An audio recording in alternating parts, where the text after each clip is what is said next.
नमस्कार। आज मैं रोशन कुमार एक और कहानी के साथ आऊँगा। देश की बात हम कर रहे थे, पर हम पॉलिटिकल भी थोड़ा बहुत रुचि रख लेते हैं और कुछ लोग पॉलिटिक्स को बहुत तहरीफ से देखते हैं।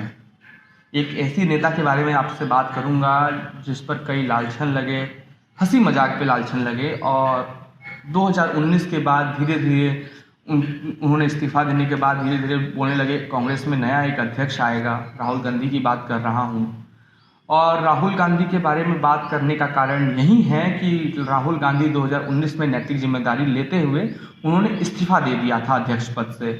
उसके बाद CWC की बैठक चल रही थी और राहुल गांधी को दोबारा अध्यक्ष पद के लिए दावेदार माना जा रहा था, पर ऐसा हुआ नहीं अभी तक। आगे कांग्रेस की क्या रणनीति रहती है, ये एक आने वाला समय की बात है। तो कांग्रेस की रणनीति के साथ राहुल गांधी का नाम इसलिए उछल रहा था क्योंकि कोरोना के काल में राहुल गांधी काफ़ी एक्टिव रहे, तमाम ऐसी बातें कहीं जो मुख्य धारा की मीडिया में भले नहीं दिखाई जाती हैं, पर वो लगभग सत्य दिखी। जैसे उन्होंने कोरोना के बारे में कहा था, प्रधानमंत्री को मनरेगा के बारे में कहा। सरकार ने कान इधर से पकड़ा या उधर से पकड़ा वो अलग बात है, पर पकड़ा सही समय पे। राहुल गांधी को 2019 से पहले लोग एक अलग नाम से पुकारते थे और राहुल गांधी का व्यक्तित्व अलग रहा है। शायद मेरे हिसाब से वो राजनीति में कम रुचि रखे या अभी रखने लगे, उनको थोड़ा समझ कम था पर अब ज़्यादा हो गया, ये अलग विषय है। पर राहुल गांधी के लिए इस समय जो मांग कांग्रेस के अंदर उठ रही है उसका कारण ये है कि लोगों को पता है कि गांधी परिवार के अलावा कोई और चेहरा अभी कांग्रेस के पास नहीं है। कपिल सिब्बल की बात हो रही थी, कपिल सिब्बल की ने अपना ट्वीट डिलीट किया पर राहुल गांधी से बात करने के बाद। जो भी मसला है कांग्रेस के अंदरूनी मसला है, पर टीवी की मीडिया को एक नया टॉपिक मिल जाता है हर बार। राहुल गांधी के लिए अभी कोई कहना बड़ी बात नहीं होगी, कटाक्ष नहीं होगी। अभी उनको मजबूती कांग्रेस में लानी पड़ेगी। पहले अगर आपको किसी विपक्ष में बैठना है या फिर किसी भी पार्टी के खिलाफ लड़ना है चुनाव में, तो सबसे पहले अपना गढ़ मजबूत करना पड़ता है, अपना घर मजबूत करना पड़ता है, अपनी ज़मीन मजबूत करनी पड़ती है, जो कांग्रेस को अब करनी चाहिए। क्योंकि कांग्रेस में पिछले 1 साल के अंदर तमाम ऐसी चीज़ें हुई जिसको देख के लगता है कि कांग्रेस के अंदर अभी भी 2 खेमा है, एक बूढ़ा खेमा और एक युवा खेमा। दोनों के बीच में आपसी खनबन रहती है। उसका नतीजा मध्य प्रदेश में कमलनाथ सरकार के साथ रहा। सिंधिया की बात हुई कि वो राहुल गांधी से मिलना चाहते थे, पर एक वो वर्ग था जो राहुल गांधी से नहीं मिलने दिया। उसके बाद आपने देखा, उसका उदाहरण आपने देखा राजस्थान में सचिन पायलट के साथ जो हो और अशोक गहलोत के बीच में जो मतभेद थे। सचिन पायलट सरकार से चले गए और उसके बाद उन्होंने राहुल गांधी और प्रियंका गांधी ने आगे बढ़े और दोनों ने आगे बढ़ के सचिन पायलट से बात की और देखिए वहाँ पे फिर से सही हो चुका है सब कुछ।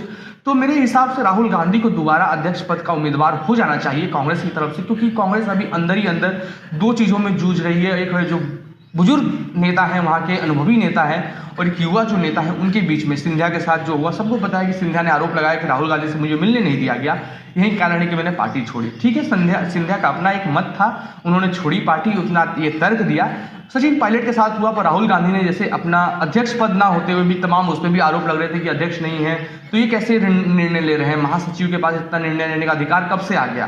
खैर वो उनकी प्रोटोकॉल है, अपने तरीके हैं। पर राहुल गांधी और प्रियंका गांधी ने जैसे आगे बढ़कर तुरंत सचिन पायलट से बात की, अशोक गहलोत से बात की और जाके तब सामने बैठा, और सामने बैठने के बाद एक पार्टी दोबारा राजस्थान में खड़ी हुई। तो इसमें राहुल गांधी को श्रेय जाता है।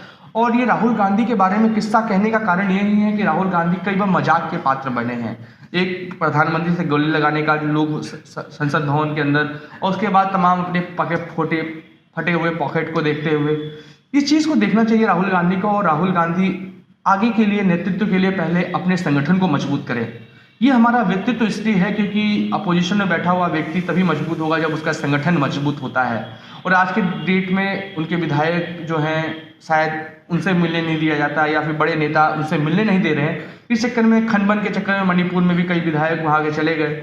बिहार चुनाव, असम चुनाव सामने हैं। असम में थोड़ा कांग्रेस और बीजेपी के बीच में टक्कर रहेगा, पर बिहार में ये आरजेडी, जेडीयू तमाम बड़ी पार्टियां हैं, तो उसके लिए कांग्रेस को मजबूत करना पड़ेगा। क्योंकि कांग्रेस ने पिछले 1 साल के अंदर, जहां भी झारखंड की बात करें, मुंबई की बात करें, वहां पे सपोर्ट दिया है, बस एक बहू का किरदार निभाया है। झारखंड में जेवीएम के साथ जो हुआ, झारखंड मुक्ति मोर्चा के साथ, हेमंत सोरेन भले मुख्यमंत्री बने पर कांग्रेस ने थोड़ा बहुत सपोर्ट दिया। मध्य प्रदेश में देखा ही आपने कि शिवसेना और एनसीपी और कांग्रेस बनी। तो इन सबको मजबूत करना पड़ेगा, अपने पार्टी के विधायकों को, नेताओं को सबसे समन्वय बैठना पड़ेगा, कम्युनिकेशन बढ़ाना पड़ेगा, क्योंकि अभी भी कांग्रेस पार्टी के अंदर और बीजेपी पार्टी के अंदर दोनों में यही अंतर है कि बीजेपी में कम्युनिकेशन स्किल ज़्यादा है, उनके पास लोग ज़्यादा हैं और कम्युनिकेशन ज़्यादा है, तो वो लोग अपने आप को समझ जाते हैं। पर कांग्रेस में ये क्या हो रहा है कि लोगों पे कम्युनिकेशन कम हो चुका है, नेताओं से, बड़े नेताओं से छोटे कार्यकर्ता बात नहीं कर पा रहे हैं। तो आपसी समन्वय जब नहीं बैठ पाएगा, कम्युनिकेशन स्किल नहीं होगी अच्छी, तो फिर ये दिक्कतें हो रही हैं। तो इस पर कांग्रेस को ध्यान देना चाहिए। फिलहाल वीडियो को लाइक करिए, शेयर करिए और अपने टॉपिक हमें कमेंट बॉक्स में बता सकते हैं, मेल भी बता सकते हैं। बाकी कुछ देर में हम दिनों में व्हाट्सअप नंबर भी जारी कर देंगे जहाँ पे आप ये सब चीज़ें हमें बताएं। धन्यवाद।